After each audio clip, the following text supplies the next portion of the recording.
sallallahu wasallam ala sayyidina Muhammadin khatamin nabiyyin wa ala alihi wa sahbihi ajma'in. Subhanaka la ilma lana illa ma 'allamtana innaka antal alimul hakim. Rabbi shrah lana sudurana wa yassir lana umurana wa hlul 'uqdatam min alsinatina wa yafqahu aqwalana.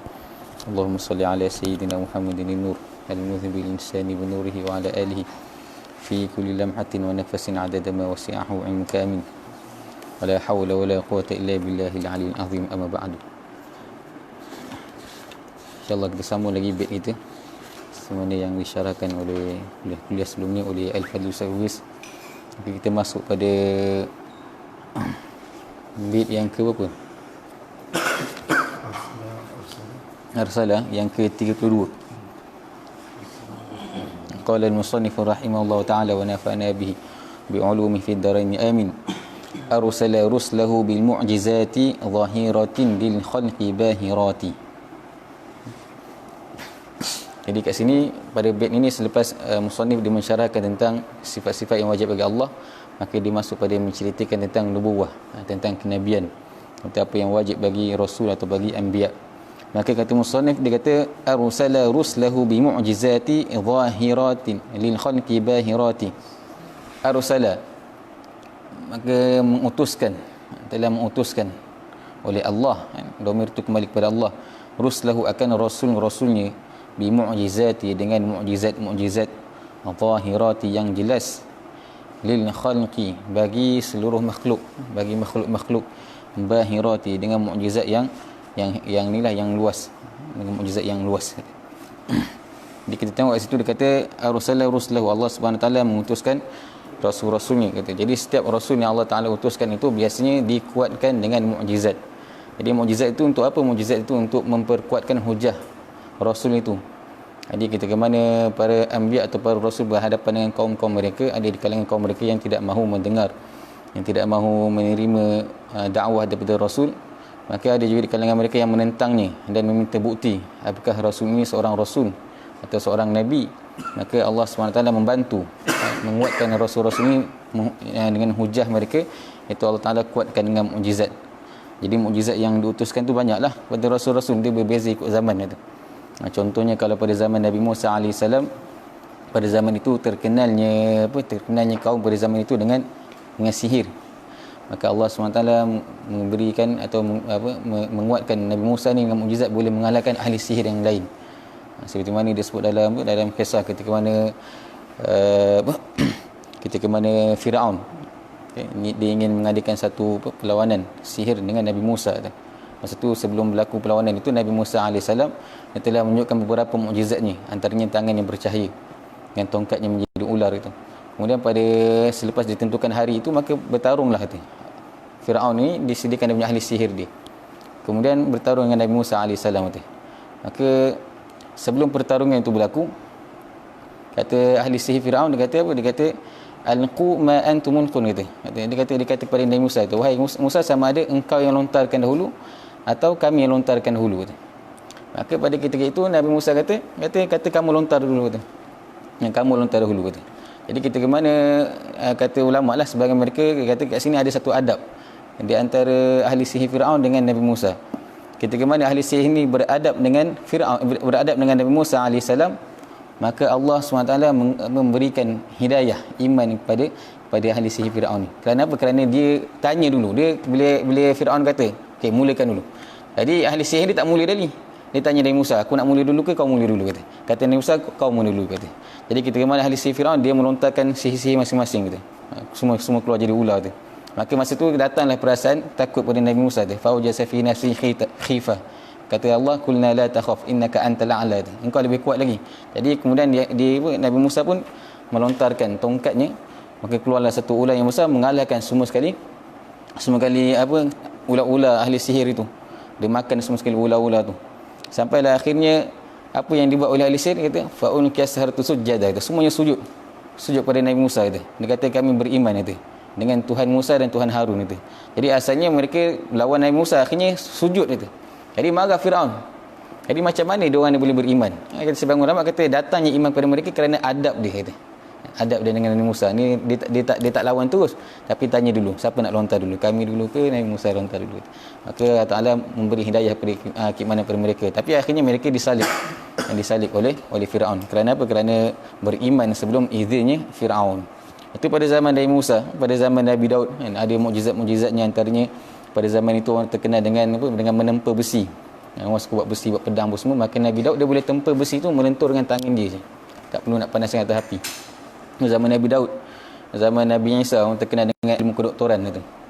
Allah Taala memberi mukjizat pada zaman Nabi Isa, dengan Nabi Isa dia pun ada ilmu-ilmu dia boleh, mukjizat-mukjizat dia yang boleh menghidupkan orang mati, menyembuhkan orang sakit, boleh menciptakan burung dan sebagainya.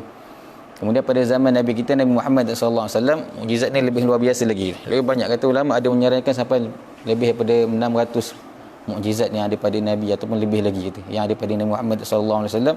Antara mukjizat yang terbesar adalah Al-Quran. Sebab masa tu orang Arab dia terkenal dengan bahasa, ahli bahasa, ahli nurah tu. Sebelum datang Islam lagi, walaupun orang Arab kebanyakan mereka ummi kan. Ummi ni tak erti menulis, la yaqra wa la yaktub, tak erti membaca, tak erti menulis, tapi mereka sangat menitik beratkan tentang bahasa. Sampailah cerita tentang keislaman Sayyidina Umar Al-Khattab tu. Kata Islamnya dia sebab satu hari dia masuk rumah adik dia Fatimah, kemudian dia dengar adik dia baca Quran, surah Taha, Taha ma anzalna 'alaikal Qur'an litashqa. Jadi dia mintalah, dia minta kepada adik dia, kata, apa yang kau baca tu? Adik dia kata tak boleh pegang, kata kena mandi dulu sebab tak bersih badan Sayyidina Umar. Jadi Sayyidina Umar dia mandi, dia siapkan diri dia, kemudian dia minta lembaran tu, baca. Bila baca terus datang hidayah, dia masuk Islam. Sebab apa? Sebab terpegun dengan apa? Dengan Al-Quran tu. Sebab dia ahli bahasa. Bila tengok ni bukan kalam manusia biasa ni, macam ni. Ni kalamullah ni, kata. Terus datang Islam. Jadi ramai kalangan mereka yang masuk Islam dengan bahasa Al-Quran tu sendiri. Luar biasalah, kata. Sebab itulah bahasa Al-Quran kalau dihimpunkan seluruh manusia dan seluruh jin untuk menciptakan, kata, ayatu bimithlihi la ya'tuna bimithlihi walau kana ba'dhum li ba'dhin zahira.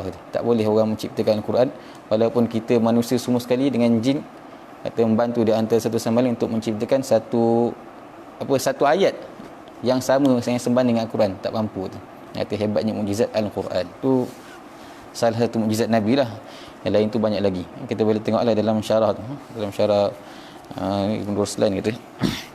Kata dalam tu dia sebut, kata rasul-rasul, kata rasul-rasul ni kalau di kalangan rasul tu ada yang anbiya, di kalangan rasul tu semuanya anbiya, tapi bukannya semua anbiya tu rasul, kata. Jadi kalau bilangan rasul yang disebut, ada kata ada 313, ada kata ada 314, ada kata ada 315. Siapa dia rasul ni? Rasul dia kata rajulun zakarun hur, kata dia mestilah seorang lelaki, kemudian hur yang merdeka, kata, yang merdeka. Kemudian kata salimun min danaatil ab wa khanaum, mestilah sejahtera daripada pekerjaan ayah yang hina dan daripada khianatnya ibu. Maksudnya daripada ibu-ibu yang inilah yang ahli fasik, kata. Maknanya rasul-rasul yang Allah Taala menjaga mereka ni, tak ada di kalangan bapa para rasul ni daripada orang yang bertaraf rendah pekerjaan. Dan kita bukannya kita nak kata kerja ni hina, tak, kata. Kalau kerja halal tu halal lah, walaupun buang sampah ke benda, tapi kerja tu tetap halal. Tapi dalam kerja ni ada yang tinggi, ada yang rendah. Dan orang yang kerja sapu sampah tak sama dengan orang kerja pejabat, kata. Sebab itulah dalam kahwin pun ada kafaah dalam buat kerja ni, kata. Seorang yang perempuan yang kerja doktor contoh tu, dia bukannya sekufu dengan seorang lelaki yang kerja sapu sampah tu. Ada kafaah dekat situ. Jadi sama para rasul, Allah Taala jadikan para rasul bukan daripada kalangan ayah yang mempunyai pekerjaan yang hina. Takut-takut nanti orang hina, kau ni anak orang buang sampah je, contoh tu. Jadi tidak ada rasul tu. Ini salimun min danaatil ab tu. Ataupun daripada khanaum, daripada ibu-ibu yang khianat, yang ni ibu-ibu yang buat maksiat, tak ada. Di kalangan para rasul ni yang lahir daripada ibu yang berzina, tak ada. Itu satu pemeliharaan Allah tu. Dalam kitab Tufatul Nazirin ni dia sebut, dan tu Imam Suyuti dia buatkan satu hasil, kata Allah Taala memberi satu ismah pada para anbiya dan rasul ni. Semua rasul ni keturunan dia tidak ada keturunan penzina tu, baik daripada sebelah ayah, baik daripada sebelah mak, tak ada. Itu satu pemeliharaan Allah. Bukannya dia khususnya pada rasul, pada Nabi Muhammad, tapi pada anbiya lain pun dia masuk sekali, kata. Semuanya ada penjagaan daripada Allah, tidak ada yang lahir daripada keturunan penzina. Bahkan kata Imam Suyuti lagi dalam kitab tu, dia kata apa? Bukannya penzina, bahkan yang sembah berhala pun tak ada. Mana tidak ada daripada bapa-bapa para rasul, datuk nenek moyang mereka yang sembah berhala, tak ada. Cuma kat situ ada timbul iskal lah. Itu macam mana dengan Nabi Ibrahim tu? Nabi Ibrahim yang banyak dialog dalam Quran, kata. wa idh qala Ibrahim li abihi Azara atattakhidhu asnaman alihah, kata Ibrahim berkata kepada ayah dia Azar itu, kata kenapa kamu jadikan berhala sebagai tuhan. Apa jawab ulama, dia kata bagaimana dia yang kita nak jawab syubhah ni, mengatakan bahawa ayah Nabi Ibrahim ni penyembah berhala, sedangkan Nabi kita Nabi Muhammad ni daripada keturunan Nabi Ibrahim, Ismail bin Ibrahim itu, maknanya adalah daripada keturunan Nabi ni sembah berhala. Sedangkan ulama kata tak, keturunan Nabi mana ada sembah berhala, kata kan ada sembah berhala, kata. Jadi macam mana nak jawab? Dijawab bahawa Azar itu adalah, kata yang merujuk ab dalam Quran tu boleh jadi am, kata. Sebab orang Arab dulu kata dipanggil am pun dengan panggilan ab. Jadi kalau Quran tu ya abati, Nabi Ibrahim kata pada ayah dia kan, ya abati la ta'budi syaitan, maka ya abati itu sebenarnya merujuk pada bapa saudaranya. Jadi Azar tu adalah bapa saudaranya, bukan ayah sebenarlah, kata. Tu ada pendapat yang pertama, dia kata macam tu, bapa saudara. Ada pendapat yang kedua, dia mengatakan bahawa pemindahan nur nubuwah daripada ayah Nabi Ibrahim kepada Nabi Ibrahim tu berlaku sebelum ayah Nabi Ibrahim tu sembah berhala. Dia kata macam tu. Ini lepas berlaku pemindahan daripada sulbi ayah Ibrahim kepada Nabi Ibrahim sendiri, masa tu barulah ayah dia syirik, kata. Syirik. Dia kata macam itulah pendapat yang kedua, kan. Terus ada tambahan lagi tak ada? Tu ada pendapat yang kedua. Baik.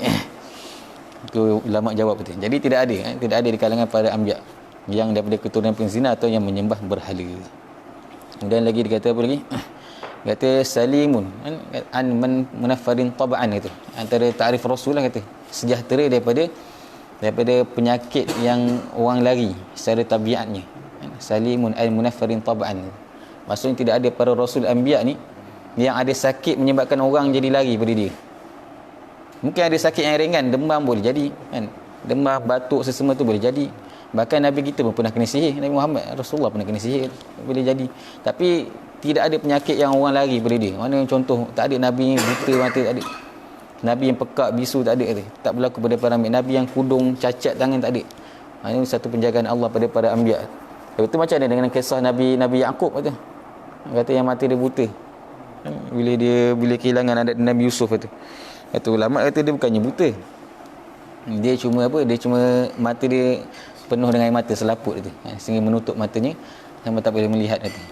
Tapi macam mana boleh lihat balik, kata masa Nabi Yusuf, kan, dia bagi pakaian dia kepada adik-beradik dia, kata suruh pulang balik kepada ayah dia, kata. Pakaian tu tak sampai lagi ke rumah Nabi Yaqub. Nabi Yaqub kata apa? Inni la ajidu riha Yusuf, kata aku dah bau Yusuf, kata. Laula an tufannidun, kata. Laula an tufannidun. Kata anak beranak dia kata apa? Kata Allah innaka la fi dhalalikal qadim, kata demi Allah engkau ni masih lagi dalam kesesatan yang nyata. Tapi ulama kata mana boleh kita kata Nabi sesat, kata dhalal. Jadi dhalal bagi nisbah Rasul, dia kata bukannya sesat, tapi maksudnya hubbun syadid, kata. Maknanya selalu cinta sangat pada anak dia, kata. Sampai mata jadi sama menangis seumur, kata. Sama menangis. Ni Allah innaka la fi dhalalikal qadim. Akhirnya sembuh balik. Lepas tu macam ni syubhah yang berlaku pada kisah Nabi Ayub alaihissalam. Yang orang cerita sakit kulit sampai ada ulat apa semua atas kulit. Lepas tu bila ulat tu jatuh, ambil balik ulat tu letak, kata. Kata ni semua kisah-kisah Israiliyat, kata. Tak berlaku pada para rasul macam tu, kata. Sebab kalau berlaku pada para rasul, orang dah lari dah, kata. Jadi mustahil, kata dalam ta'rif Rasul salimun an munaffarin tab'an, kata. Dia selamat daripada penyakit-penyakit yang orang lari secara tabiatnya. Jadi arsala ruslahu, tu jumlah rasul 313 atau 314 atau 315. Kalau anbiya, dekat situ dalam kitab Fathur Rahman ni ada sebut, kata qaul bawah tu, dia kata wa qad ruwiya, kata anna adad al-anbiya 100,000 wa 24,000. Ada kata 124,000. Ada kil kata 100,000 wa 24,000, 224,000 ada kata. Ada kata alif wa 100,000 wa 25,000. Berapa alif? 1,000,000. 1,225,000 tu. Tak, 25,000 tu. Itu inilah qaul dalam para anbiya tu. Tapi dalam Tuhfatun Nazirin tu, kata Imam Suyuti, dia kata kita tak menghadkan berapa para rasul itu. Tak tahu, kata. Sebab dalam Quran kata wa rusulan qad qasasnahum 'alaika wa rusulan lam naqsushum min qabl. Kata ada rasul-rasul yang kami ceritakan kepada engkau wahai Muhammad, ada nabi-nabi yang kami tak ceritakan lagi. Nabi-nabi yang tak cerita banyak lagi. Ada nabi Syamsun ke Syamun Al-Ghazi tu, cerita dalam Lailatul Qadar tu. Banyak kan nabi yang bini Daniel lah apalah tu, banyak nabi-nabi yang pelik-pelik tu. Tapi kita tak tahu cerita dia. Baik. Kemudian zahiratil khalqi bahirati. Allah Taala bagi mukjizat yang jelas. Ada tak ada mukjizat tu? Ada. Kata amru khariq lil ada makrun bi tahaddi ma adamil mu'aradati minal mursal ilaihim. Satu benda yang mencari adat makrun yang disertakan dengan tahaddi. Tahaddi itu maksud pendakwaan Rasul.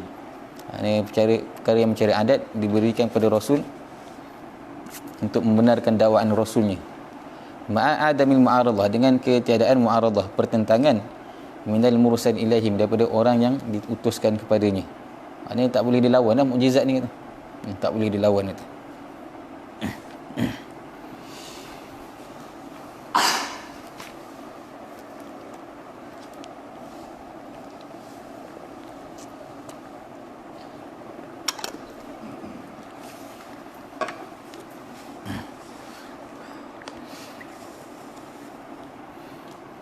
Jadi cuma dalam tu ada disebut dia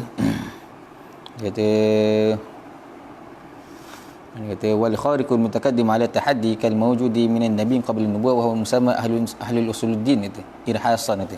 Adapun perkara mencari adat yang berlaku sebelum nabi mendakwa sebagai rasul, mana sebelum nabi diutuskan atau diangkat atau didakwa diri sebagai rasul, kalau berlaku perkara mencari adat maka dipanggil sebagai irhas. Mana mukjizat ni berlaku masa bila? Lepas dia jadi rasul. Mana sebelum jadi rasul kita panggil irhas. Penjagaan tu mukjizat luar biasa juga, tapi dipanggil irhas. Contohnya nabi masa kanak-kanak dibelah dadanya. Kemudian disucikan dia punya hatinya. Nabi masa berjalan, cerita pendeta Bahira atau Buhaira tu, masa datang Abu Talib ke Syam, ke Busra Syam. Lepas tu kata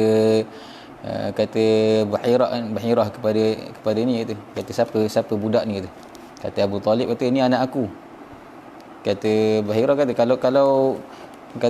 kalau budak ni kata kalau betul lah mengikut apa yang dibaca dalam kitab dia, kata budak ni tak ada ayah kata. Budak ni tak ada ayah kata. Sebab dia dah nampak tanda-tanda kenabian daripada Nabi Muhammad. Jadi masa tu Abu Talib dia cuba nak menipu kata, cuba nak berhelah kata ni bukan anak dia, dia bukannya orang lain, ni anak dia kata. Kata Bahira tak, kata kalau betul lah kata ini bukan anak, ni budak ni tak ada ayah kata, dah yatim kata. Kata Abu Talib benar kata, aku ni bapa saudara dia kata. Kata Bahira dia kata dia nampak segala tanda kenabian ada pada budak ni kata. Kata masa di jalan tu nampak ada awan melindungi kata. Dia nampak semua sekali kata. Asy-syajar wal ahjar sallim alaihi kata. Dia kata pokok-pokok, batu-batu semua bagi salam kepada Nabi. Masa tu Nabi budak lagi. Kan ada umur 8 tahun atau 10 tahun dia datang ke Syam tu. Nampak tanda-tanda kenabian itu berlaku. Sebab orang-orang yang mengkaji kitab, ahli kitab, dalam Quran kata apa? Alladzina atainahumul kitaba ya'rifunahu kama ya'rifuna abna'ahum. Orang-orang yang diberikan kitab ni mereka lebih kenal siapa Nabi Muhammad tu daripada mereka kenal anak mereka sendiri. Mana semua sifat-sifat yang berada pada Nabi tu semuanya Allah Taala dah bagi. Dah bagi dalam kitab terdahulu sampai dia orang kenal itu. Macam mana ciri-ciri Nabi Muhammad, Nabi akhir zaman. Tinggal lagi yang menerima tu kita panggil ahli kitab tu. Yang tak terima tu sebab dia apa? Tak puas hati kata. Nabi akhir zaman tu bukan di kalangan Bani Israel kata. Jadi tak terima tu yang menentang Nabi tu, Yahudi dan sebagainya. Kata Bahira ada pesan kata bawa anak ni balik kata. Abu Talib tak bawa lagi balik, dia menagih lagi kat Syam. Lepas tu bila datang kali kedua kata bawa budak ni balik kata. Kalau duduk sini tak selamat. Kalau Yahudi tahu kata ini Nabi akhir zaman dia akan bunuh kata. Barulah Abu Talib dia balik semula ke Syam. Sebab nampak tanda-tanda kenabian yang berada pada Rasulullah. Banyaklah kalau kita nak cerita dia punya mukjizat Nabi satu-satu ni tu. Bulan Maulid tu dah banyak cerita lah. Cukup. Dah cukup tu.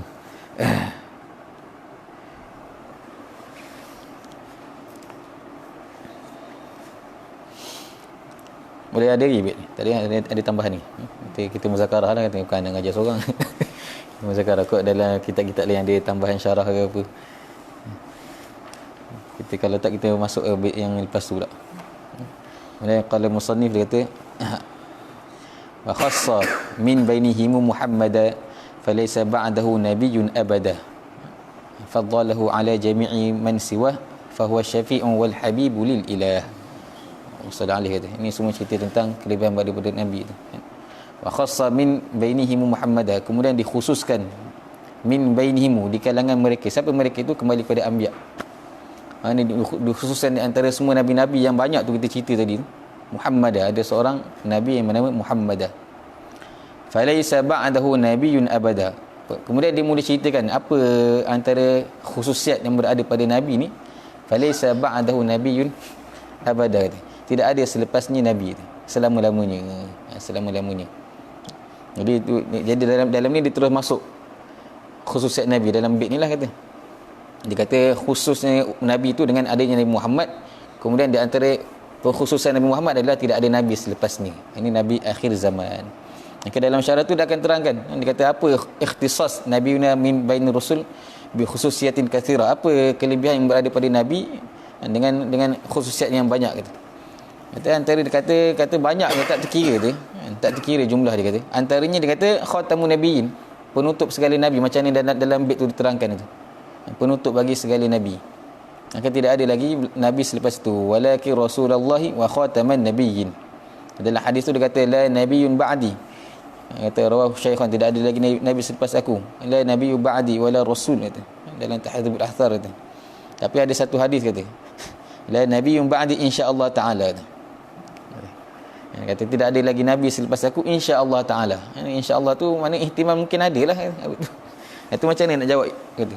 Dia kata dalam tu kata ziyadah kata penambahan hadis ni la nabiyyun ba'di insya-Allah taala, dia kata ditambah mungkin maudhu' lah kata, ditambah oleh Muhammad bin Sa'id al-Maslub kata. Seperti mana dalam kitab kata Kama Afadul Hakim fil Iqlim kata. Kata tak mungkin kata nabi lafazkan dengan lafaz insya-Allah kat situ kata. Kalau ada tu mungkin penambahan daripada sebahagian rawi kata. Jadi maudhu' lah. Dari maudhu' hadis tu kata. Tapi ada kata tak mungkin kata insya-Allah tu maksudkan insya-Allah nabi selepas ni adalah Nabi Isa. Cuma Nabi Isa dia tak turun dengan kenabian yang baru kata. Cuma dia kenabian tu dah ada lama dah, nubuah tu dah ada lama. Cuma dia membawa risalah Nabi, risalah Nabi Muhammad. Dia tak terus dengan risalah yang dulu. Tu dia jawablah dalam kitab tu. Iskal dalam hadis tu. Kemudian lagi antara mukjizat Rasulullah tu kita baca sikitlah kata. Kata antaranya diutuskan bagi seluruh alam tu. Wa ma arsalnaka illa kafatan linnas wa ma arsalnaka illa rahmatan lil alamin. Wa ma arsalnaka illa kafatan linnas basyiran wa nadhira. Rahmat bagi seluruh alam. Diutuskan untuk seluruh alam tu. Manusia dan jin. Ada kata sampai alam malaikat pun termasuk juga. Yang diutuskan bagi alam malaikat. Adapun alam manusia makruflah kan, alam manusia sahabat-sahabat. Alam jin itu cerita tu ada dalam surah Ahqaf tu. Kata dalam surah Ahqaf dalam yang muka akhir tu. Kalau sarafna ilaika nafarun minal jin yastami'una al-Quran itu. Falamma hadaru qalu ansitu. Kata Nabi masa tu dia balik pada Taif Ustaz. Pada Taif kan, masa tu orang Taif dia tak terima dakwah Nabi. Dalam perjalanan pulang tu Nabi walaupun dah kena sedih, ahli Taif tidak terima dakwah Nabi, tapi Allah Taala bagi berita gembira dengan Islamnya jin-jin itu. Nabi sampai pada satu tempat, Nabi berteduh, kemudian Nabi baca Quran itu. Bila Nabi baca Quran, maka datanglah beberapa jin itu. Dia berhimpun, dia kata ni perkataan macam ni, ayat-ayat macam ni macam pernah dengar dulu zaman Nabi Musa dulu kata. Dia pun mula panggil kawan-kawan dia lain kata. Ada pula bawa balik kata. Jadi ada di kalangan jin itu masuk Islam kata. Jadi itu membuktikan yang Nabi diutuskan juga di kalangan jin kata. Wallahu alam. Ada kata jin, ada yang kata wallahu alam dengan ceritalah, aku tak tahu betul tak. Kata mana kan setiap orang kan ada korin dia. Dan kata Nabi pun ada korin itu. Kata Nabi melainkan korin Nabi tu Nabi dia kuasai korinnya. Ini Islam kan korin dia. Jadi ada katalah wallahu alam, ada kata korin dia mengajar dia. Mengajar. Tak usah ada dengan cerita dia. Dia masih mengajar lagi. Dia mengajar jin-jin yang lain tu. Allah alam.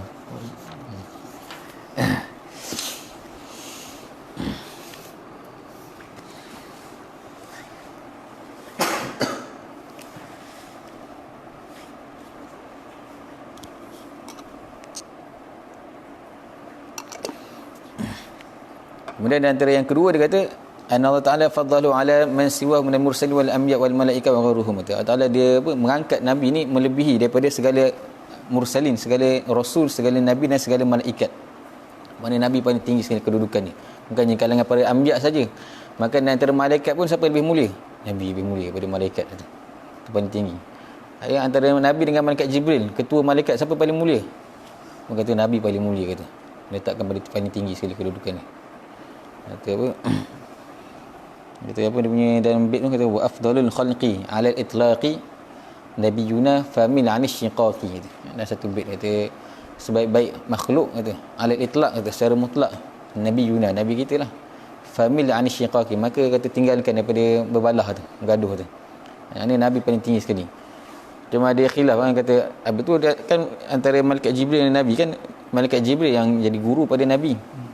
Jadi siapa yang lebih mulia antara Jibril dengan nabi? Kata ulama, dia kata tak jadi masalah kalau nabi lebih mulia pada malaikat Jibril, kata. Mana nabi lebih mulia sebab ramai je kan anak murid yang jadi hebat betul guru, kata. Kan tok guru mengajar, lepas tu lama-lama anak murid tu jadi hebat pada tok guru. Ramai macam tu. Dan kalau dia guru yang baik lah, yang sidik, kata. Kalau anak murid jadi hebat pada dia, sepatutnya dia banggalah, bukannya dia rasa anak murid tak boleh hebat pada aku, kata. Sebab kita bukannya mengajar silat kan. Kalau silat lah, kata, mungkin tok guru ada 10 buah, kata. Dia ngajar 9 buah ke, 1 buah dia simpan, tak boleh orang ajar semua, kata. Nanti lawan tokek. Tapi kalau guru yang sidik, biasa dia akan ajar, kata, semua ilmu pada anak murid. Kalau anak murid jadi hebat pada dia, tak ada masalah tu. Imam Syafi'i lebih hebat pada guru-guru dia lagi, tak ada masalah tu. Sampai jadi mujaddid. Padahal Imam Syafi'i belajar Imam Malik juga. Ada guru Imam Malik, Imam Waqi' apa semua, tapi dia jadi hebat, lebih hebat pada guru dia, kata. Sampai orang kata dia lah mujaddid, kurun yang kedua, kata. Mujaddid. Ini hebatlah ini kedudukan dia. Tapi apa kata guru lain ada dengki tak? Kata tu benda yang adi, benda yang biasa. Yang seorang anak murid jadi hebat pada guru. Jadi sama juga dalam antara yang berlaku di antara Nabi dengan Jibril. Dia kata Nabi lebih tinggi kedudukan daripada malaikat Jibril.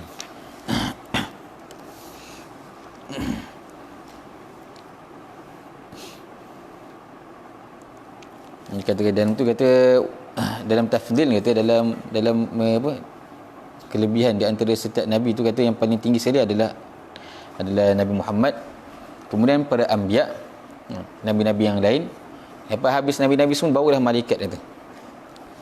Lepas tu barulah khawasul bashar, kata orang-orang yang khawas di kalangan manusia, kata. Contohnya sahabat-sahabat nabi yang dekat-dekat dengan nabi lah, kata, yang khawas, kata. Di kalangan manusia lebih afdal daripada khawasul malaikah, daripada khawasul malaikah. Kemudian khawasul malaikah afdal min amatil bashar. Mana malaikat-malaikat yang khawas, yang khusus, dia lebih afdal daripada manusia-manusia biasa. Kemudian dia kata lagi wa amatul bashar afdal min amatil malaikah. Ini pelik kalam ni. Dia kata manusia lebih afdal daripada malaikat, kata. Kerana manusia yang biasa, manusia yang awam ni, kata. Kita bukan yang khawas, kita ni orang awam lah, kata. Kerana amatul bashar macam kita lebih afdal daripada amatul malaikah, kata. Lebih afdal daripada malaikat yang umum, kata, yang ramai. Dia kata hadza aqidatu ahli al-haq, inilah akidah yang sebenar, kata. Kata manusia yang biasa lebih afdal daripada malaikat-malaikat yang biasa. Jadi itu tertib dia. Nabi, lepas Nabi Rasulullah, lepas Rasulullah nabi-nabi yang lain. Lepas tu barulah khawasul bashar. Lepas tu khawasul malaikah, tu. Kan? Khawasul bashar. Lepas tu khawasul malaikah, tu. Lepas tu barulah amatul bashar, lepas tu baru amatul malaikah, tu. Itu kedudukan dari segi tafdil, siapa yang lebih mulia, tu. Jadi dia kata macam mana manusia boleh lebih mulia daripada malaikat pula? Kan malaikat kan kata apa? Ajsamun nuraniyah latifah, kata jisim yang bercahaya, latifah, kata, yang lembut, kata. Tashakkalu, kata qadiru ala tashakkul bi ashkali mukhtalifah, boleh berbentuk dengan bentuk-bentuk yang berbeza, tapi bentuk-bentuk yang baiklah. Kata ibadul mukramun, kata, hamba yang taat, kata, la ya'sunallaha ma amarahum wa yaf'aluna ma yu'marun, kata. Mana tak pernah maksiat pada Allah. Jadi macam mana manusia boleh jadi lebih hebat daripada malaikat, kata. Maka ulama jawab kerana malaikat dia jadi mulia, dia jadi tak buat maksiat sebab dia maksum. Sedangkan manusia kalau dia tak buat maksiat, dia melawan nafsu dia. Jadi antara buat taat dalam keadaan maksum dengan buat ketaatan dalam keadaan melawan dia punya nafsu, dia mana yang lebih hebat? Yang lebih hebat buat ketaatan dalam keadaan dia melawan dengan nafsu dia, kata. Jadilah manusia lebih hebat daripada malaikat kat sini. Ini malaikat yang biasalah, yang biasa ni, bukan malaikat yang khawas tu. Yang khawas tu tinggi lagi lah kedudukan ni. Ini malaikat-malaikat yang biasa. Itu yang pertama dia kata. Jadinya manusia ni lebih hebat daripada malaikat sebab manusia dia buat ibadah dalam keadaan dia melawan nafsunya. Ada nafsu. Malaikat pula tidak ada nafsu, tu maksum tu. Yang kedua dia kata manusia lebih hebat daripada malaikat. Kata berdasarkan dalam Quran, kata Allah Taala memerintahkan malaikat sujud kepada Nabi Adam, kata. Perintah sujud pada Nabi Adam, kata. Jadi malaikat hebat, tiba-tiba sujud pada manusia, kata. Mana kat situ menunjukkan tafdilnya manusia ke atas malaikat, kata. Cuma sujud tu bukannya sujud ibadah tu. Sujud tu adalah sujud tahiyah, penghormatan tu. Bukannya sujud ibadah, sujud sembahyang tu, sebab semuanya sembah Allah tu. Semuanya tidak sembah Allah. Baik.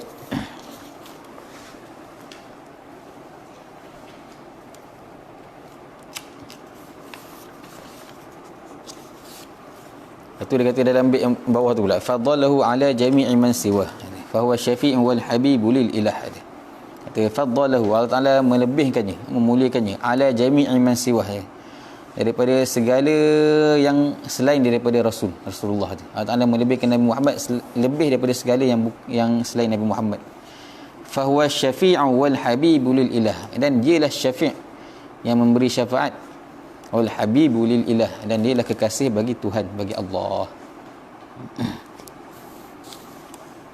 Jadi kata itu dalam syarah ni pula kan, Fathur Rahman ni dia akan cerita tentang syafaat Nabi Muhammad sallallahu alaihi wasallam. Itu antara khususiyat yang ketiga lah kata, yang diceritakan dalam ni. Kata antaranya, kata antara syafaat bagi Nabi adalah ta'jilul hisab, kata dia menyegerakan hisab. Namanya ini cerita ni makruf lah dalam kitab-kitab akidah kan, bila berlaku hari kiamat, maka orang tunggu lama untuk berlaku hisab tu. Semuanya berada dalam keadaan inilah azab tu. Sampailah mereka datang bertemu dengan Nabi Adam. Nabi Adam kata dia tak mampu untuk tolong. Datang bertemu dengan Nabi Idris, semua Nabi semua tak mampu untuk tolong. Sampailah bila bertemu dengan Nabi Muhammad Rasulullah, bahawa Rasulullah yang Allah Ta'ala benarkan untuk apa? Untuk sujud di bawah arash. Kemudian bila dia angkat, kata apa? Sal tu'ta, mintalah apa nak minta. Maka kat situlah barulah mulanya syafaat kata. Yang pertama adalah menyegerakan hisab. Yang pertama. Yang kedua dia sebut lagi antara syafaat Nabi, kata fi idkhalin qaumil jannah bi ghairi hisab wala iqab. Ada di antara syafaat Nabi boleh memasukkan siapa ke dalam syurga tanpa hisab kan, dalam daibai kata sulusun yadkhuluna al-jannata bi ghairi hisab. Allahumma ja'alna minhum. 1/3 daripada umat ni masuk syurga tanpa hisab, masuk tanpa hisab, tanpa iqab.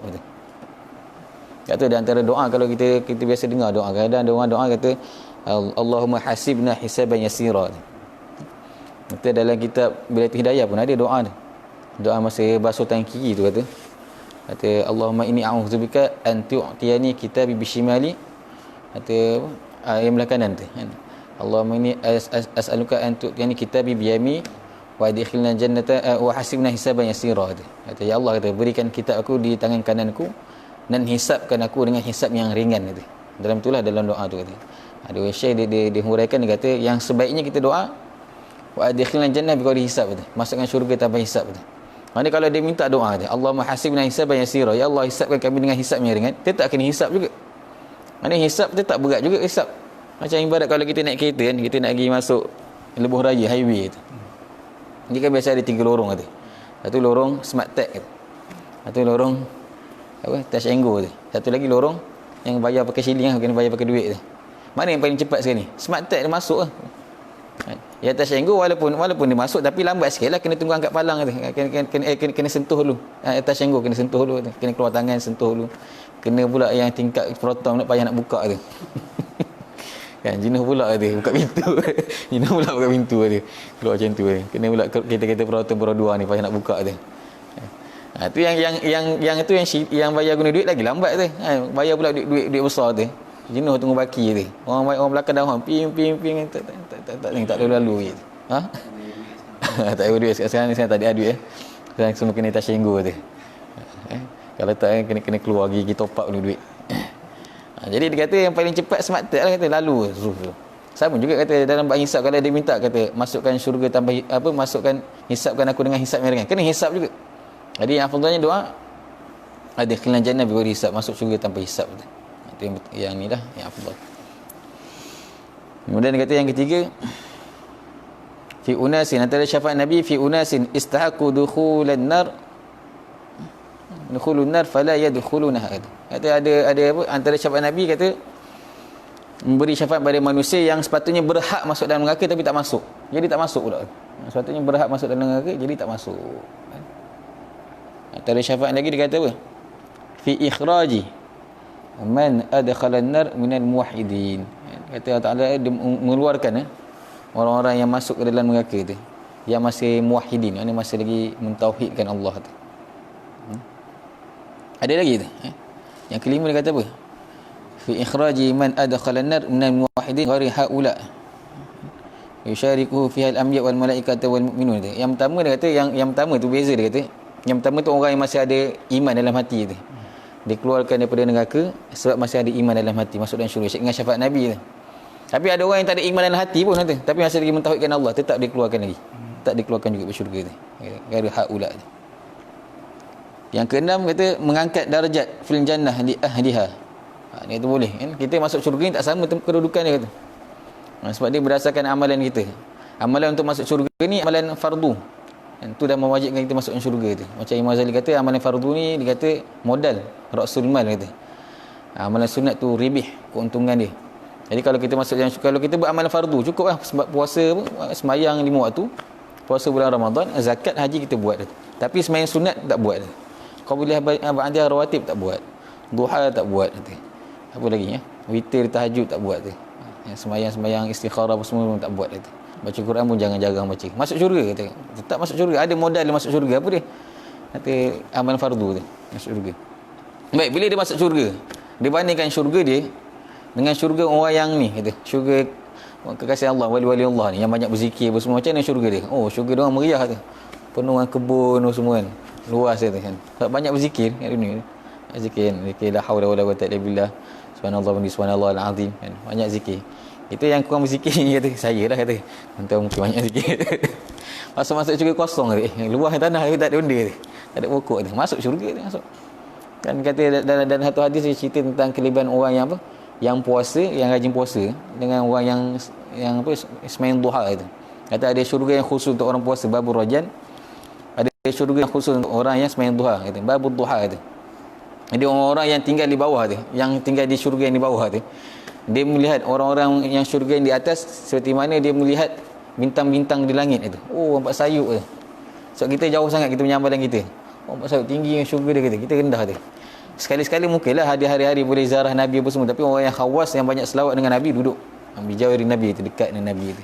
Yang banyak berzikir apa semua duduk dekat dengan Nabi. Yang jauh-jauh lah kata duduk bawah tu. Tapi kat sana dia kata dalam ni ada syafaat yang boleh mengangkat darajat tu. Nabi ada syafaat bagi pada orang yang masuk syurga untuk angkat lagi darajat dia daripada duduk bawah naik atas, naik makan naik fi ziyarati darajati fil jannati li ahliha. Ada lagi dia kata yang ketujuh antara syafaat Nabi kata takhfifil azab an ba'dil kuffar tu, meringankan azab bagi sebahagian orang kufar tu. Antaranya kata Abu Talib kata meringankan azab bagi Abu Talib. Ada hadis dalam Sahih Bukhari tu, Sayyidina Abbas Abu Talib kata, ya Rasulullah, hal nafa'ta Abu Talib bi syai'in fa innahu kana ya'uduka wa yaghdub laka. Qala na'am wa fi dhahdahi minan nar walaula ana lakana fi darkil asfal minan nar. Kata Nabi ada syafaat bagi pada Abu Talib. Dalam ni lah, kalau kita ikut dalam makna hadis ni, maknanya Abu Talib ni dalam neraka lah kata, dalam neraka. Tapi ada ulama dia jawab Syekh Ahmad Zain Dahlan kan, dia disebut dalam kitab dia apa? Asnal Matalib fi najati Abu Talib itu. Dalam tu dia ada jawab tu. Dia jawab apa? Inilah dia keluarkan pandangan-pandangan dia mengatakan Abu Talib tak masuk syurga tu. Najati Abu Talib itu, selamat Abu Talib. Adapun dalam Quran kata kan, yang dalam innaka la tahdi man ahbabta walakin Allah yahdi man yasha kata. Yang kata ayat tu merujuk pada Abu Talib kata. Dia kata dalam hadis ni pun kata Nabi kata Abu Talib ni kalau bukan kerana Nabi, maka Abu Talib akan duduk di neraka paling bawah sekali.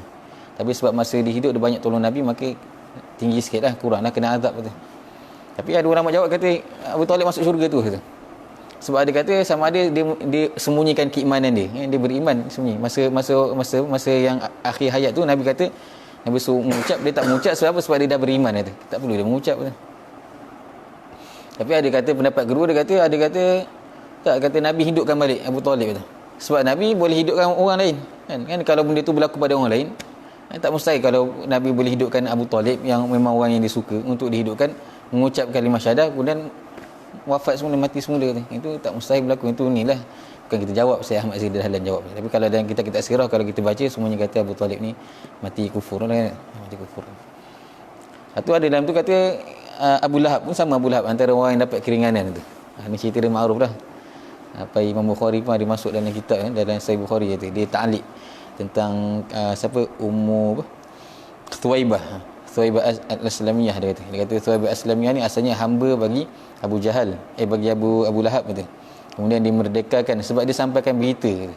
Dia kata tuan dapat anak saudara kata. Cantik comel kata. Lepas tu dia gembira kata, betul berita ni, betul dia bebaskan Thuwaibah. Jadi dengan sebab dibebaskan tu, Sayyidina Abbas dia mimpi bertemu dengan Abu Lahab. Tanya pada Abu Lahab kata, apa yang kau dapat kata. Kata Abu Lahab kata, semenjak aku masuk semenjak dia mati masuk dalam kubur ni sampai sekarang tak jumpa langsung kebaikan kata. Tak pernah nampak kebaikan, hari-hari kena seksa kata. Kata illa kata, melainkan pada hari Isnin kata. Illa fi yaum Isnin kata. Dia ringankan azab pada setiap hari Isnin. Dia kata dengan dia dapat minum di antara celahan jari dia, jari telunjuk dengan jari ni, kata boleh minum air sejuk kat situ, maka dia ringankan azab pada setiap hari Isnin. Orang tanya atas sebab apa dia dapat? Kata atas sebab dia merdekakan Thuwaibah. Mana dia gembira dengan kelahiran Nabi, maka dia merdekakan Thuwaibah. Itu di antara ni. Itu Abu Lahab tu kata. Maka kata ulama, macam mana kalau orang yang dia memang Islam, dia gembira dengan kelahiran Nabi, sepatutnya banyak lagi lah yang dia dapat. Kalau Abu Lahab yang kafir pun dapat kelebihan dengan gembira dengan kelahiran Nabi sallallahu alaihi wasallam. Ada lagi yang terakhir kata dalam tu. Syafaat yang terakhir kata, antara syafaat Nabi dia kata yashfa' liman mata bil Madinah. Tuan Musa. Kita tanya Ustaz Anas apa balik pada ni? Madinah. Cerita-cerita Madinah banyak ni. Ha? Tak tahu istiqamah. Dia tahu tempat dia tu kan, makam-makam semua. Kena bawa Ustaz Anas ni ziarah. Kan syafaat bagi orang wafat yang meninggal di Madinah tu. Yang kata takhfif azab bil qabr. Ada hadis kan?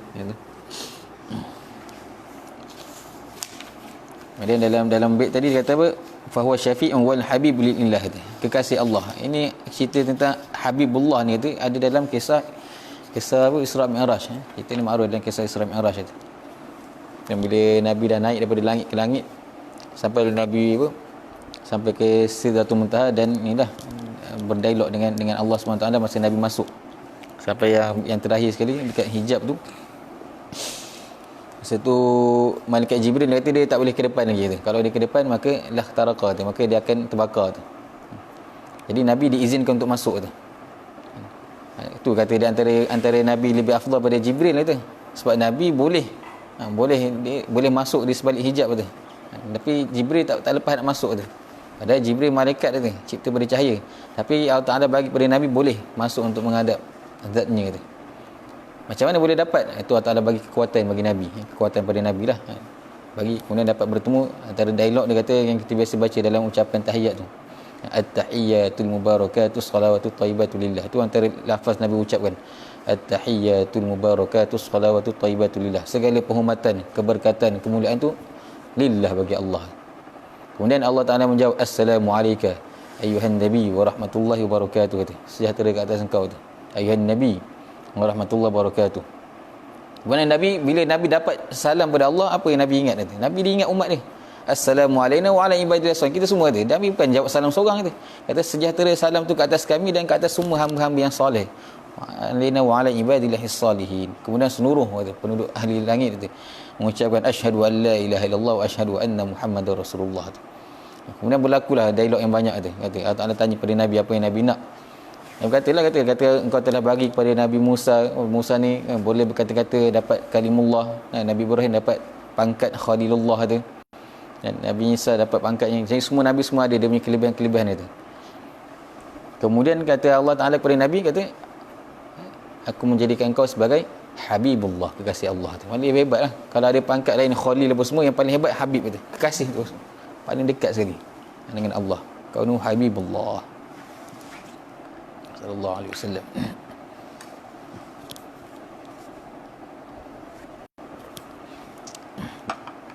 Ada kan kisah Syekh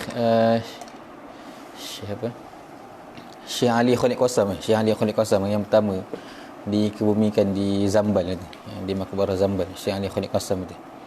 Syekh Ali Khalid Qasam di antara karamah dia kata masih hidup, kalau dia baca tahiyat, bila baca tahiyat kan, sampailah assalamu alayna wa ala ibadi, assalamu alayka ayuhan nabiyyu wa rahmatullahi wabarakatuh. Sampai yang dia ucap salam kepada Nabi, assalamu alayka ayuhan nabiyyu wa rahmatullahi wabarakatuh, maka dengar jawapan kepada Nabi tu, waalaikumsalam ya syekh. Tu Syekh Ali Khalid Qasam tu. Sampai orang nak semayang belakang dia sebab nak dengar jawapan kepada Nabi tu. nak semayang belakang dia sebab dia boleh dengar jawapan daripada Rasulullah tu. Dengan salam. Assalamualaikum ayuhan nabi warahmatullahi wabarakatuh. Waalaikumsalam ya Syekh.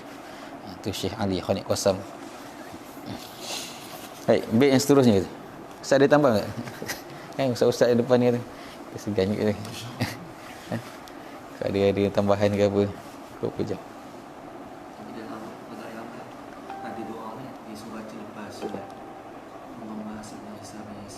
Ada?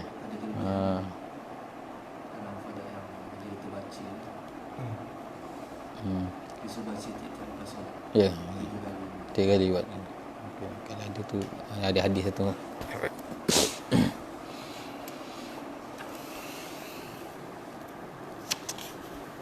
Kemudian yang seterusnya ni bait cerita tentang sahabat pula. Tentang sahabat lah.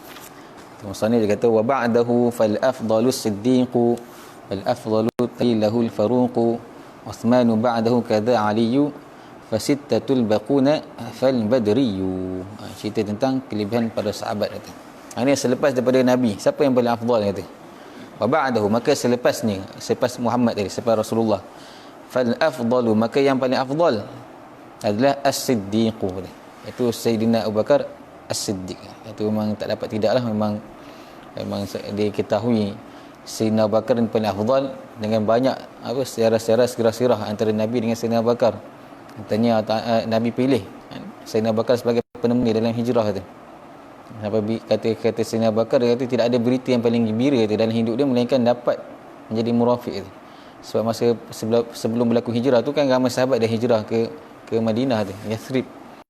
Tinggal lagi Abu Bakar tu, dia minta hijrah, Nabi kata tunggu dulu tu. Tunggu dulu tu. Kata nak tak engkau ni menjadi seperti mana Nabi Harun pada kedudukan Musa tu. Ini jadi inilah rapat macam mana Nabi Musa Nabi Harun tu. Okay, kata dia tunggu arahan sampai dah satu petang kata datang Nabi, kata ajak dia hijrah. Itu dah kata berita yang paling gembira sekali dalam hidup dia tu. Dan banyak ayat-ayat dalam Quran yang diturunkan atas sebab ni, atas sebab Sayyidina Abu Bakar tu. Antara yang dalam tu kan, la tahzan innallaha ma'ana, tu ayat tu turun bagi Sayyidina Abu Bakar tu. Dalam surah Nur, wala ya'tali ulul fadli minkum was-sa'ati. Dia kata ulul fadli, mana orang yang banyak kelebihan, orang yang punya kelebihan. Ulul fadli itu merujuk pada Sayyidina Abu Bakar As-Siddiq tu.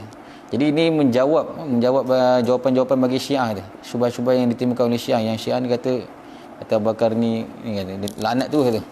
Bakar Umar mati ni tu laknat tu bagi kita. Padahal ayat-ayat ceritakan tentang kemuliaan Abu Bakar ni ada dalam Quran tu. Ada banyak Quran yang turun dengan asbab nuzul Sayyidina Abu Bakar Siddiq tu. Jadi kalau lah Syiah tu kata dia betul-betul beriman dengan Quran, maka dia kata kena terimalah. Kena terimalah apa kelebihan yang berada pada sahabat Syiah. Jadi wa ba'du fal afdalus siddiq. Kemudian diketahui yang paling afdal Sayyidina Abu Bakar ni masa hujung kehidupan Nabi. Nabi pilih Sayyidina Abu Bakar untuk jadi imam, untuk menggantikan dia jadi imam tu. Masa Nabi dah lama tak keluar sakit tu, siapa yang ganti jadi imam? Sayyidina Abu Bakar tu. Jadi bila Nabi wafat, maka sahabat semua memang dia sepakat tu. Syura kata sepakat memang dia angkat Sayyidina Abu Bakar tu. Sebab apa? Sebab dia kata kalaulah Nabi redha dengan agamanya Sayyidina Abu Bakar, maka kami redha urusan dunia kami dipimpin oleh Abu Bakar tu. Hanya dia redha Sayyidina Abu Bakar menjadi khalifah. Wal ba'dahu fal afdalu siddiq. Kemudian yang seterusnya wal afdalu tali lahul faruq. Kemudian yang afdal tali mengikut baginya, bagi Abu Bakar tadi dhamir kembali pada Abu Bakar tu. Al faruq adalah al faruq. Siapa dia al faruq? Itu adalah Sayyidina Umar Khattab. Sayyidina Umar Khattab digelar sebagai al faruq. Daripada perkataan faraqa, maksudnya pemisah. Kenapa digelar sebagai pemisah? Kerana dia memisahkan di antara hak dan batil gitu. Seolah-olah macam Sayyidina Umar ni dia tembok. Jadi bila wafatnya Sayyidina Umar, maka berlakulah runtuhnya tembok Al-Faruq tu, maka bercampur antara hak dan batil. Jadi berlakulah fitnah. Masa bila mula start fitnah? Zaman Sayyidina Osman, yang satu dah mula start berlaku fitnah tu. Zaman Sayyidina Osman. Walaupun Sayyidina Umar pun dia mati kena bunuh, kena racun. Kena racun Abu Lu'lu'ah tu. Tapi masa daripada zaman Nabi, zaman Sayyidina Umar, zaman Sayyidina Abu Bakar, Sayyidina Umar ni boleh kata masa tu tak berlaku fitnah. Mana tak berlaku bergaduh dekat dengan sahabat ni, tak berlaku lagi. Masa ni yang start berlaku pergaduhan dekat dengan sahabat. zaman Sayyidina Osman tu baru berlaku tu. Zaman Sayyidina Osman. Lepas tu terus pula dengan zaman Sayyidina Ali. Waktu masa tu pula berlaku pula orang nak balas darah pada Sayyidina. Nanti dia akan jawab dalam bait bawah ni kita. Ada bait bawah tu kata antaranya akan datang lah kata. Kata wa ma jara baina sihabi naskutu kata. Anhu wa ajal syihadin sabitu kata. Apa yang berlaku di kalangan sahabat naskutu, kita hendaklah diam kata. Ada dalam bait akan datang bawah tu. Dia cerita berlaku apa benda yang berlaku di kalangan sahabat. Cuma Habib Muhammad bin Ahmad Asy-Syatiri Syarah Yaqutun Nafis. Syarah Yaqutun Nafis, bukan Yaqut tu ayah dia lah, Habib Ahmad tu anak dia, Habib Muhammad bin Ahmad. Dalam tu dia ada menjawab syubhat bait tadi, wa majara bainas sihab bin sekutu tu. Kata sebelum kita nak berdiam tentang pertelingkahan yang berlaku di kalangan sahabat ni, kita kena tahu apa yang berlaku dengan sahabat ni. Kalau kita boleh diam, kalau kita kena diam. Bukannya kita bukan nak mengungkit, tapi nak tahu cerita siapa yang betul, siapa yang salah. Ada kalangan cerita yang berlaku di antara Sayyidina Ali dengan Sayyidina Muawiyah dengan Sayyidina Aisyah, apa yang berlaku, ada cerita dia kata. Tapi panjanglah dalam syarah Yaqut, boleh baca dalam tu syarah Yaqut dia bagi. Lepas kita dah tahu macam ni khilaf, kita diam tu. Kita jangan ungkit lagi. Kata Muawiyah salah tak boleh. Kita jangan ungkit, kita diam tu. Sebab semua yang berlaku tu adalah ijtihad daripada sahabat. Ini Sayyidina Ali pun ijtihad, Sayyidina Muawiyah pun ijtihad. Cuma ijtihad yang ternyata benar adalah ijtihad Sayyidina Ali. Siapa yang betul dapatlah 2 ganjaran pahala, yang salah dapatlah 1 juga ganjaran pahala. Ni wal afdhu talilahul faruqu, laku al faruq. Yang dicerita keislaman Sayyidina Umar dan antaranya doa Nabi. Nabi kata kuatkanlah Islam tu. Islam bi ahadi amrain tu. Kuatkanlah Islam di antara 2 Umar. Pertama Umar Al-Khattab ni, yang kedua Umar bin Al-Hakam Abu Jahal ni tu. Ini sebab dua-dua ni sama-sama hebat. Orang Quraisy antara yang hebat ni lah Abu Jahal dengan Umar ni tu. Jadi Nabi doa kata supaya ada salah satu di antara Umar Khattab ataupun Amr tadi masuk Islam. Macam ni Syaitan ada cerita, Syaitan dia kata cerita bila Nabi doa tu, awalnya kata doa ni diturunkan kepada Umar Abu Jahal tu, Amr bin Hakam tu. Cuma masa tu dia kata Abu Jahal tu dia tashbih tangan dia tu. Dia tashbih tangan dia macam tu kata. Jadi tashbih ni kan alamat sombong kan. Tashbih kata alamat sombong tu. Dia kata sebab tashbih ni dia ada hukum makruh kalau dalam masjid dan sedang menunggu solat, itu hukum makruh kalau tashbih ni tu. Tapi kalau dalam wuduk tak apalah, dibenarkan kata. Dan kalau selain pada masjid ataupun yang bukan menunggu solat tak makruh kata tashbih tu. Tapi kalau dalam tu makruh. Walaupun dia pada tempat lain tak makruh, tapi dia tetap juga tanda-tanda orang yang kibar tu. Kalau tashbih tangan tu nampak sombong lah kata. Nampak sombong kata. Jadi kata sebab dia kata iblis turun ke dunia, dia kata dalam keadaan cikat pinggang. Dia kata dalam keadaan tangan dia macam tu, tashbih kata. Jadi masa doa diturunkan kepada Abu Jahal tashbih kata. Jadi terpantul doa tu kepada Sayyidina Umar. Dapat Sayyidina Umar masuk Islam kata. Dapatlah hidayah pada Sayyidina Umar. Kemudian lagi dia kata Uthmanu ba'dahu kadza Ali. Kemudian Uthmanu ba'dahu. Uthman selepas siapa? Selepas Al-Faruq tadi. Dhamma kembali kepada Al-Faruq. Uthmanu ba'dahu kadza Ali. Demikian juga dengan Ali, dengan Sayyidina Ali. Itu 4 yang inilah Khulafaur Rasyidin. Tapi kalau kita kata Khulafaur Rasyidin, yang sebenarnya ada yang kelima, Sayyidina Hasan kata. Sebab Nabi kata dalam hadis, dia kata pemerintahan yang adil ni berapa tahun? 30 tahun. 40 tahun? 30 tak? 30 tahun. Jadi 30 tahun tu ulama kira sampai zaman Sayyidina Hasan kata. Cukup 30 tahun nanti. Lepas Sayyidina Hasan turun, lepas tu baru Nabi kata berlaku pemerintahan yang adudan, yang pemimpin yang inilah yang kejam tu, yang kuku besi tu, adudan tu. Jadi yang pemerintahan yang adil Khulafaur Rasyidin 30 tahun. Ulama kira 30 tahun ni sampai Sayyidina Hasan. Cuma bila zaman Sayyidina Hasan tu berlaku inilah perebutan di antara Sayyidina Hasan dengan Muawiyah. Sebab ada ahli Kufah, ahli Madinah dia bai'ah Sayyidina Hasan. Tapi ahli Syam dia bai'ah Muawiyah untuk jadi khalifah tu. Jadi berlakulah pemerintahan Sayyidina Hasan yang lama. Akhirnya Sayyidina Hasan dia turun kata. Dia turunkan, dia serahkan pemerintahan kepada Muawiyah. Nanti Muawiyah pun dia tukarkan sistem. Daripada sistem secara syura apa semua, dia tukarkan kepada sistem warisan, monarki tu. Sistem waris tu. Monarki. Maka tertubuhnya daulah Bani Umayyah. Selama bertahun. Jadi bila meninggal ayah, anak tu. Kalau tak ada anak, adik-beradik tu. Itu yang berterusan. Lepas tu berlaku sampailah zaman Sayyidina zaman Khalifah Umar bin Abdul Aziz kata. Zaman Khalifah Umar bin Aziz masa tu barulah yang ada keadilan sikit zaman tu kata. Walaupun zaman-zaman sebelum tu orang semua memang benci Sayyidina Ali tu. Sampailah diorang dalam ni ada Syarah Yaqut tu dia cerita, Syarah Yaqut dia kata sampailah orang pada setiap kali khutbah zaman Bani Umayyah tu orang akan laknat Sayyidina Ali. Sampai dia anggap laknat Sayyidina Ali tu rukun dalam khutbah tu.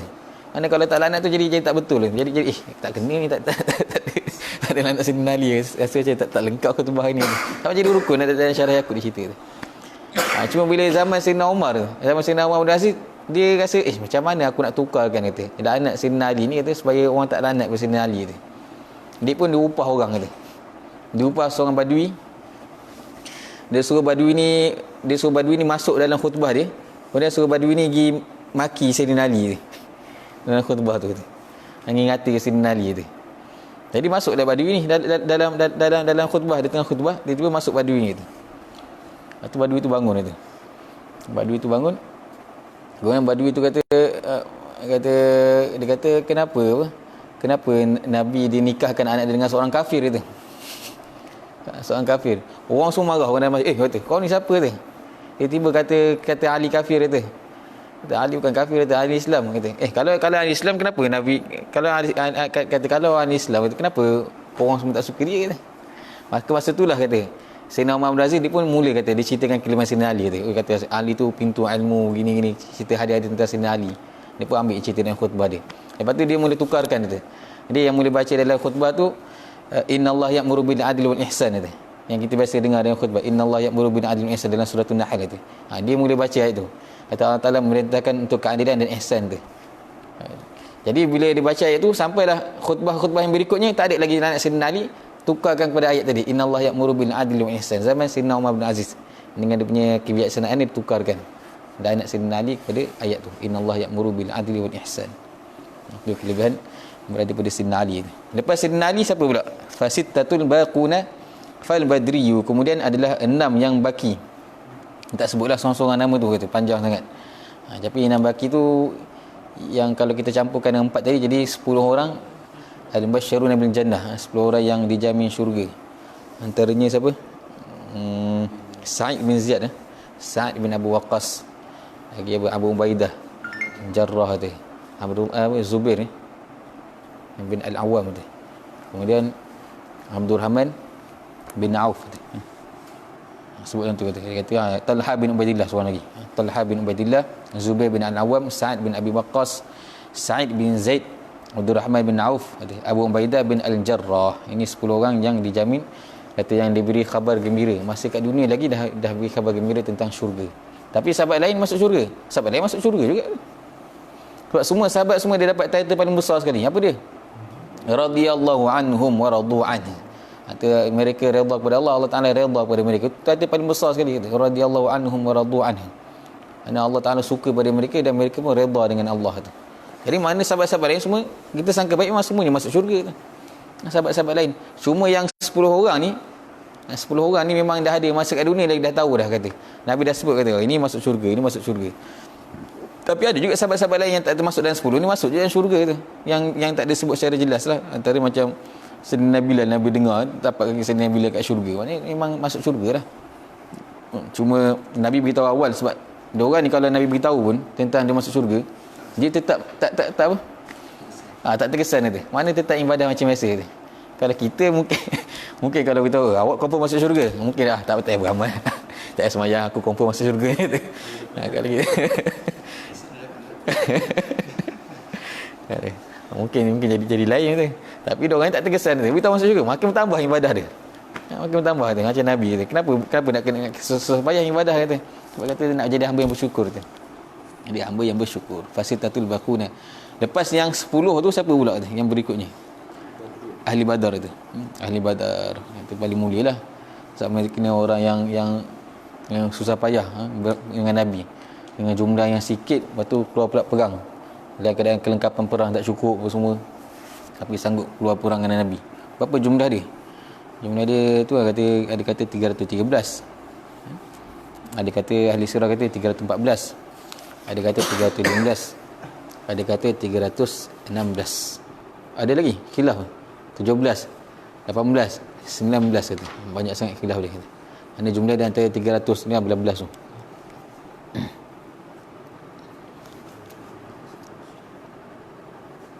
Tak dia kata dalam hadis tu, riwayat Syaikhan tu. Bukhari Muslim, wa ma yudrika la'alla Allah ittala ala ahli badar faqala i'malu ma syi'tum faqad ghafartu lakum tu. Kalau dia melihat kata pada ahli badar, berkata kepada ahli badar kata, buatlah apa benda nak buat kata. Kata sesungguhnya aku telah mengampunkan kamu kata. Ahli badar. Mana Allah Taala kata boleh buat apa benda nak buat kata. Confirm syurga. Tapi dia orang buat maksiat tak buat maksiat juga tu. Tak buat maksiat juga. Ahli badar ni besar kelebihan dia kata. Sampai sebab tu kita ada tawassul ahli badar yang dalam selawat tu. Kan salatullah salamullah kan hujung bi ahli badri ya Allah tu semua tawassul dengan ahli badar itu besar. Ada orang tulis nama-nama dia. Nama-nama ahli badar ni tulis. Buat frame kan, gantung dalam rumah kata. Kata antara dia punya khususiat dia kata rumah tu kata selamat kata. Tak masuk pencuri. Kata dia punya khususiat lah kata gantung dia punya nama. Gantung nama-nama ahli badar tu. Ada cerita sebab masa ingat dulu masa belajar kat Negeri Sembilan dulu dia ada belajar dengan Syekh Fuad dulu tu. Dia masa kalau bulan Ramadan tu bila malam badar tu dia akan baca satu selawat. Dia selawat tu macam burdah Busairi. Dia punya ni lah, punya bahar tu macam burdah Busairi. Dibaca dalam rentak tu lah burdah tu. Tapi dalam tu dia cerita tentang nama-nama ahli badar tu. Yang tiba-tiba sorang-sorang sebut. Sorang-sorang tapi dalam bentuk burdah. Dalam bentuk burdah. Sebut sorang-sorang nama kata. Itu sebut dah antara kelebihan mereka. Dalam tu ada lah dia cerita khususiat kata. Nama-nama ahli badar ni kata. Kalau letak dalam rumah-rumah tak masuk pencuri kata. Kalau pencuri masuk tak lepas keluar macam-macam lah. Sebut dalam tu. Kelebihan nama-nama ahli badar. Lepas siapa? Lepas ahli badar siapa pula? Semua ashabu Uhud. Kemudian ahli Uhud. Kemudian ahli Bai'atul Ridwan kata. Kemudian ahli Bai'atul Ridwan.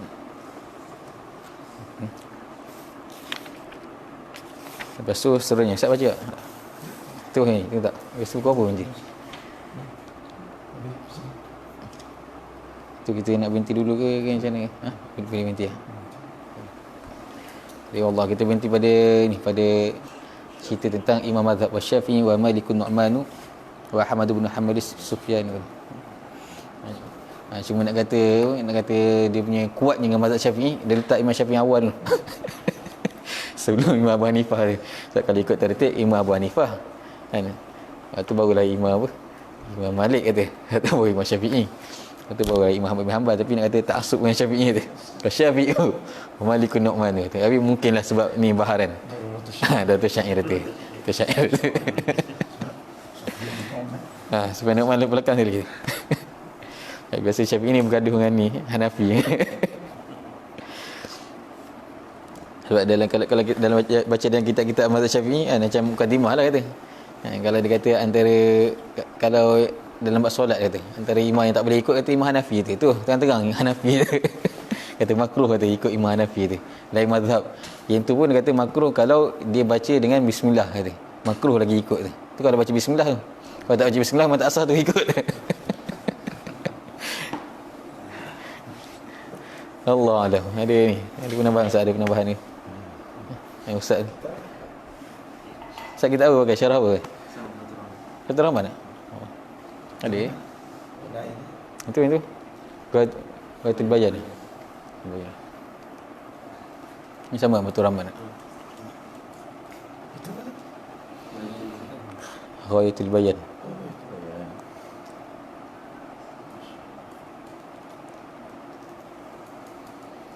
Sallallahu alaihi wasallam. ربنا نفعنا بما علمتنا ربي اعلم زين فانا بفقنا وفق لنا وقربت لنا في ديننا وعليكم وصلى الله عليه وسلم الحمد لله رب العالمين.